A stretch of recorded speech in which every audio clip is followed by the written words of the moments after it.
Throughout the history of American filmmaking, few films have managed to capture the tension and anxiety of watching a ticking clock, much like Fred Zinnemann's 1952 Western film, High Noon. At first glance, this film aesthetically looks like your average black and white Western, a dedicated marshal facing the threat of a gang. However, if you really examine the film, you'll see that it's actually a representation of something much deeper. It's a representation of the political chaos that America faced during this period of time. In order to truly understand themes throughout this film, you must take a deep dive into the world behind the scenes. During the filmmaking of High Noon, America was going through an era called the Red Scare, which was also known as the Hunt for Communists. As the name entails, law enforcement was instructed to investigate individuals to scope out communists in hiding. Specifically during the making of High Noon, Hollywood was the one in the hot seat. Many directors and writers were blacklisted in hopes of forcing information out of them. If these filmmakers didn't do what they were asked to, they risked losing their careers. Because of this, many communities around the nation became silent. People stayed indoors and out of the public eye in fear of being wrongfully accused. Why is this information important, you may ask? Well, the film's main screenwriter, Carl Foreman, was himself being blacklisted during production. In many scenes throughout the movie, Carl begs the question, when the mob comes to your town, to your neighbor's door, will you stand up for them or will you turn a blind eye? To understand High Noon's plot fully, you could view it almost as a countdown of sorts. Right off the bat, we get introduced to our main character, Marshal Will Kane.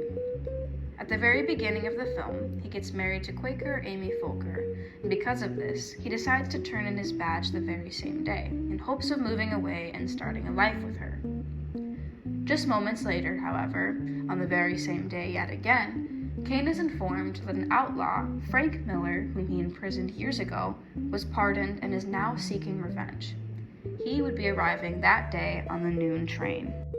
Kane's friends urge him to leave town immediately, telling him that he has no obligation anymore to stay, considering he's turned in his badge.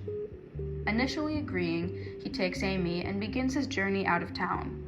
Not too long after leaving, however, Kane stops and begins to think. If he runs, Miller will continue to chase him. If he runs, the town that he had worked so hard to protect will be at risk.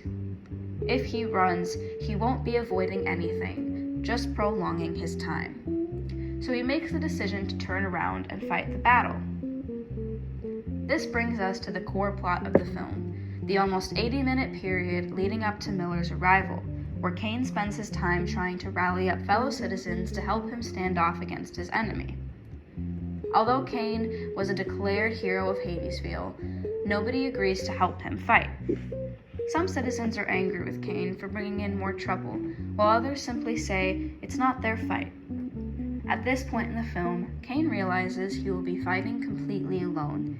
Even his newlywed Amy refuses to stay and watch him die. At the climax of our film, we see Frank Miller and 3 other men depart the station and begin their walk to the center of town. Eventually seeing the 4 men, Kane steps out into the middle of the road, alone. The camera pans out to see a completely empty street, with Kane in the center, ready at any moment. When guns are drawn, Kane steps into action immediately, hiding behind posts and using quick maneuvers to defend himself. In an intense moment where Miller and his gang have the upper hand, Amy, Kane's wife, suddenly steps in and disobeys her peaceful oath she had made by shooting one of Miller's members in the back. This surprised Miller, which gave Kane the upper hand and the opportunity he needed to officially win the fight. After the fight was won, the townspeople appeared from the dusty haze to congratulate Kane. To the townspeople's surprise, however, he hasn't responded. He reaches into his pocket and grabs his tin star, which he drops on the ground almost immediately. He then climbs into a wagon with Amy and rides out of town, leaving the townspeople to fend for themselves. By the end of this film, I hope you have realized that High Noon is not just a movie about a gunfight. This film is a representation of the fragility of a democracy. It's a call out to communities who are willing to abandon their neighbor in means of protecting themselves. Humanity tends to follow a trend of only really caring about something if it affects you. But High Noon is a perfect example of why we need to stray away from this trend. Those who protect others cannot and will not continue to do so if we do not have their backs in some sort of way. Maybe modern humanity has something to learn from these older films.